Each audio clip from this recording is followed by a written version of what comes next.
संविधान को बचाने की लड़ाई है। पूरे हिंदुस्तान में आरएसएस और बीजेपी संविधान को मिटाने की कोशिश कर रहे हैं।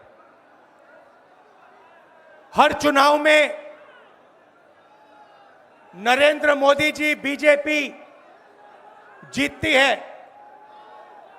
जहां भी देखो चुनाव होता है ये जीतते हैं। महाराष्ट्र में सारे के सारे जो ओपिनियन पोल्स थे वो कह रहे थे कि इंडिया गठबंधन महाराष्ट्र में चुनाव जीतेगा। लोकसभा के समय हमारा गठबंधन महाराष्ट्र में चुनाव जीतता है। उसके 4 महीने बाद उसी महाराष्ट्र में बीजेपी का गठबंधन स्वीप करता है, चुनाव जीतता है। हमने थोड़ी सी इंक्वायरी की, पता लगा कि लोकसभा चुनाव के बाद इलेक्शन कमीशन ने महाराष्ट्र में जादू से 1 करोड़ नए वोटर पैदा कर दिए। लोकसभा में और विधानसभा में 1 करोड़ वोटरों का फर्क था। और भाई और बहनों, जहां भी ये नए वोटर आए वहां पर बीजेपी का गठबंधन जीता। हमारा 1 वोट कम नहीं हुआ। हमारे गठबंधन को जितने वोट लोकसभा में मिले उतने ही वोट हमें विधानसभा में मिले। बीजेपी को सारे के सारे नए वोटरों के वोट मिले और वो चुनाव जीते।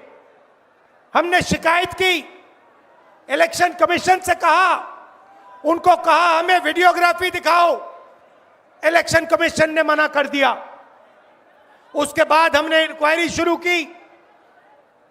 कर्नाटक में 1 लोकसभा 1 विधानसभा में हमने इंक्वायरी शुरू की। सारे के सारे रिकॉर्ड निकाले और एक रिकॉर्ड को दूसरे रिकॉर्ड से कंपेयर किया। भाई और बहनों, पता लगा कि एक विधानसभा में 1 लाख से ज्यादा वोट चोरी हुए। और इन वोटों के कारण लोकसभा की सीट कर्नाटक में बीजेपी जीती। हमने ये प्रेस कॉन्फ्रेंस में कहा, इलेक्शन कमीशन ने मुझसे एफिडेविट मांगा और किसी से एफिडेविट नहीं मांगा। कुछ दिन पहले बीजेपी के लोग प्रेस कॉन्फ्रेंस करते हैं, उनसे कोई एफिडेविट नहीं मांगा, मुझसे एफिडेविट मांगा। कहते हैं कि आप एफिडेविट दो कि आपने जो हमें कहा, आपने जो डेटा रखा है वो सही है। उन्हीं का डेटा है, उन्हीं के आंकड़े हैं, मुझसे एफिडेविट मांग रहे हैं। हमने उनसे सीसीटीवी जो वीडियोग्राफी है वो मांगी, मना कर दी। भाइयों और बहनों, मैं आपको इस स्टेज से कह रहा हूं कि पूरे हिंदुस्तान में विधानसभा के चुनाव, लोकसभा के चुनाव चोरी किए जा रहे हैं।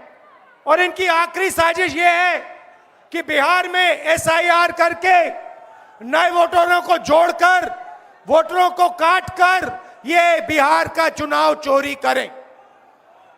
और मैं और हम सब स्टेट से आपको कहने आए हैं कि हम इन्हें ये चुनाव चोरी नहीं करने देंगे। और बिहार की जनता चोरी नहीं करने देगी। क्यों? क्योंकि गरीबों के पास, कमजोर लोगों के पास सिर्फ वोट है और हम वोट चोरी नहीं करने देंगे। और जो इलेक्शन कमीशन कर रहा है पूरे देश को मालूम है। अब ये बात छुपी नहीं है, पहले देश को मालूम नहीं था कि कैसे चोरी की जाती है। हमने प्रेस कॉन्फ्रेंस में साफ करा दिखा दिया चोरी इलेक्शन कमीशन कैसे कर रहा है, और अब हम ये चोरी नहीं करने देंगे। और जहां भी ये चोरी हो रही है, चाहे बिहार में, चाहे महाराष्ट्र में, चाहे असम में, चाहे बंगाल में, हम इनकी चोरी पकड़कर जनता को दिखाने का काम करने जा रहे हैं। भाइयों और बहनों, नरेंद्र मोदी जी और एनडीए अरबपतियों के साथ सरकार चलाती है। आप वोट डालते हो, आपका वोट चोरी किया जाता है, और फिर आपका पूरा का पूरा धन 5-6 अरबपतियों को दिया जाता है। हमने पार्लियामेंट में कहा कि हमें जाति जनगणना चाहिए और 50% रिजर्वेशन की जो दीवार है उसे तोड़ना चाहिए। प्रधानमंत्री के सामने मैंने कहा, मगर बीजेपी, नरेंद्र मोदी ने दबाव में आकर जाति जनगणना कह दिया कि करेंगे, मगर मैं जानता हूं कि वो सच्चा जाति जनगणना नहीं करने वाले हैं। वो 50% की जो दीवार है उसे नहीं तोड़ने वाले हैं, और पूरे हिंदुस्तान में कांग्रेस पार्टी, इंडिया गठबंधन जाति जनगणना करवाएगी। 50% की दीवार हम तोड़ेंगे, और ये जो वोट चोरी ये कर रहे हैं, आप देखना, हम वोट चोरी रुकवाएंगे। और एसआईआर की जो सच्चाई है, जो बिहार के गरीब जनता से वोट चोरी की जा रही है, हम पूरे देश को दिखाने जा रहे हैं। मतदाता के साथ चट्टान की तरह खड़ा हुआ है। अगर कोई सोचता है कि एक पीपीटी देकर, जो कि चुनाव आयोग के आंकड़े नहीं हैं, चुनाव आयोग ने मतदाता सूची जरूर दी है, लेकिन पीपीटी में गलत तरीके से एनालाइज करना, गलत आंकड़े देना और यह कहना कि पोलिंग ऑफिसर ने कहा है कि इस महिला ने 2 बार वोट दिया है, इतने संगीन विषयों पर बिना हलफनामे के चुनाव आयोग को काम नहीं करना चाहिए। यह संविधान और कानून दोनों से विरुद्ध में होगा। और यह भी मैं आपको बतलाना चाहता हूं कि यह सवाल जो आया था ट्रस्ट, मैंने आपको पहले भी कहा था कि जहां तक मतदाताओं की बात है, हिंदुस्तान में 60% से ज्यादा वोटिंग होती है। जो दुनिया के बड़े बड़े जनतंत्र जिसके लिए सोच सकते हैं, दुनिया का सबसे बड़ा जनतंत्र है भारत। दुनिया का सबसे बड़ी मतदाता सूची हमारे पास है, लगभग 90 करोड़ से 100 करोड़ के बीच में। सबसे बड़ी मतदाता सूची, सबसे बड़े चुनाव कर्मियों की फौज, सबसे ज्यादा मतदान करने वाले लोगों की संख्या, और इन सब के समक्ष, सारे मीडिया के समक्ष यह कहना कि अगर मतदाता सूची में आपका नाम एक बार और है तो आपने 2 बार मतदान किया होगा और कानूनी अपराध किया होगा, और मेरे सारे मतदाताओं को अपराधी बनाना और चुनाव आयोग शांत रहे, संभव नहीं। हलफनामा देना होगा या देश से माफी मांगनी होगी, तीसरा विकल्प नहीं है। आपके माध्यम से मैं यह भी कहना चाहता हूं, अगर 7 दिन में हलफनामा नहीं मिला तो इसका अर्थ ये सारे आरोप निराधार हैं, और हमारे मतदाताओं को यह कहना कि वो फर्जी हैं, इसके ऊपर जो भी इस बात को बोल रहा है उसको माफी मांगनी चाहिए। महाराष्ट्र में वोटर लिस्ट बढ़ी, समय रहते जब ड्राफ्ट सूची थी तो दावे और आपत्ति क्यों नहीं जमा कराए गए? जब रिजल्ट निकल आया तब याद आया कि यह गलत था, और एक भी मतदाता का नाम सबूत सहित आज तक चीफ इलेक्टोरल ऑफिसर महाराष्ट्र को नहीं मिला। चुनाव हुए 8 महीने हो गए। महाराष्ट्र में क्यों नहीं उच्चतम न्यायालय में चुनावी याचिका दायर की गई?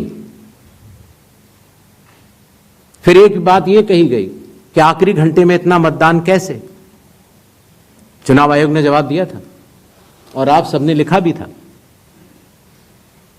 कि अगर 10 घंटे मतदान होता है तो हर घंटे 10% का औसत होता है।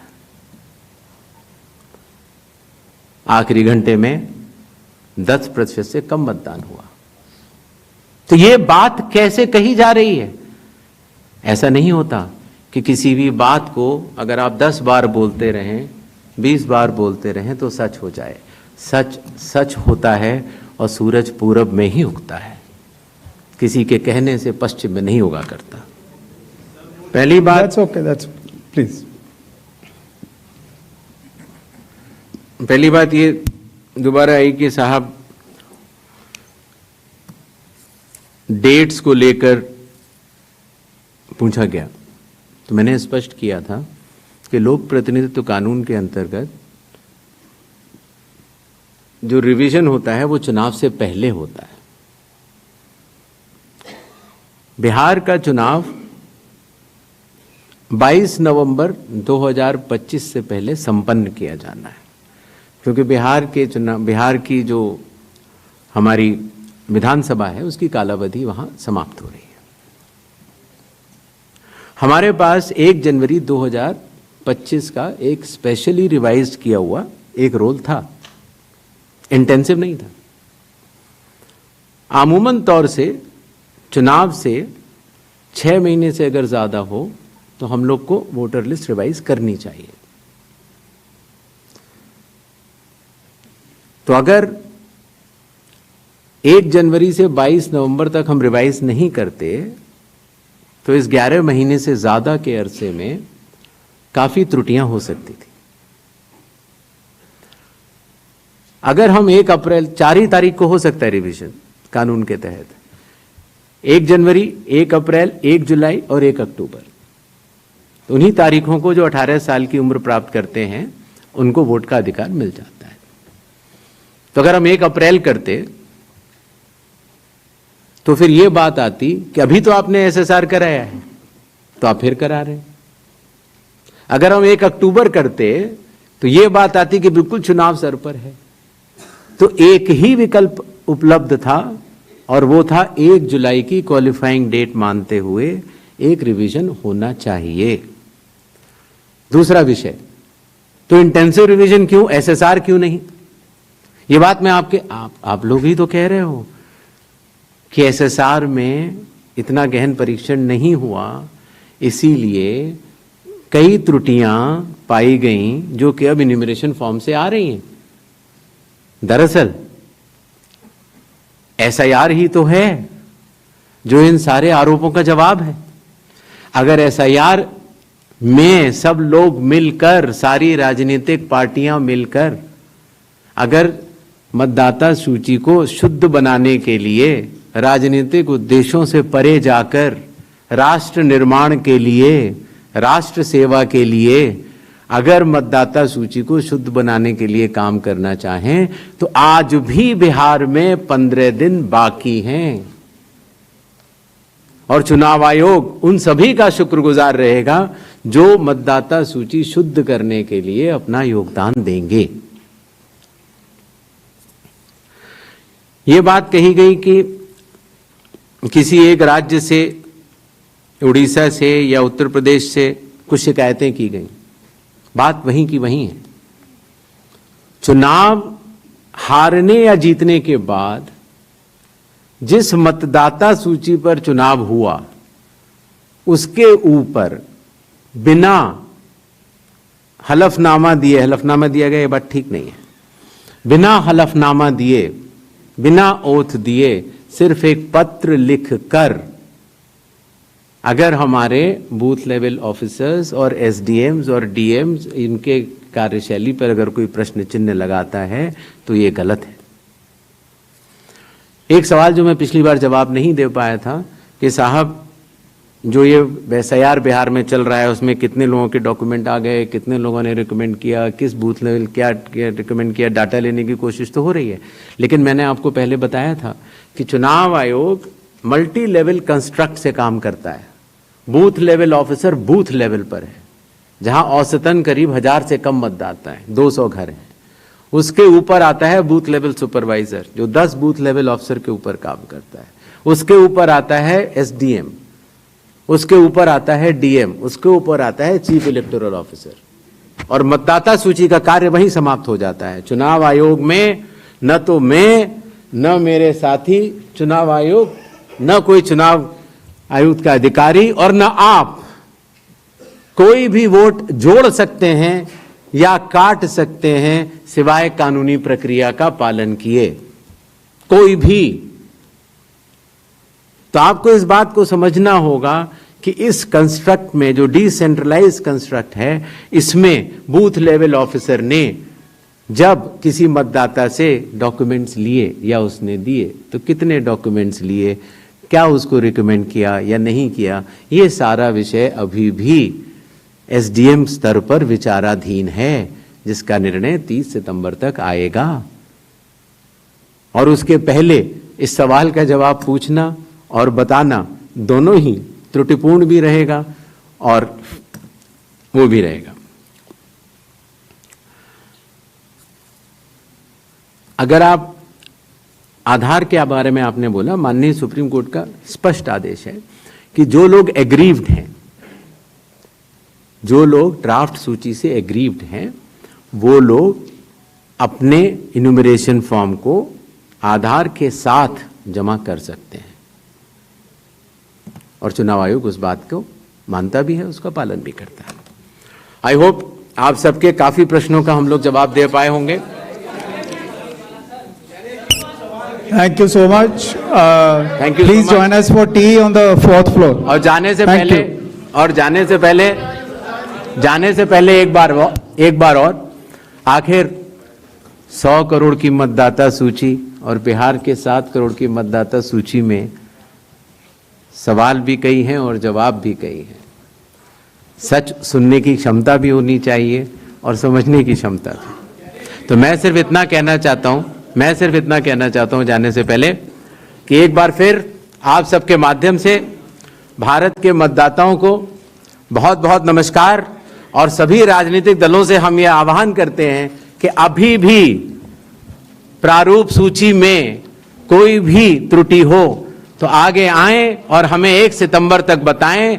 1 सितंबर के बाद बतलाने से कोई फायदा नहीं होगा। जय हिंद, जय भारत।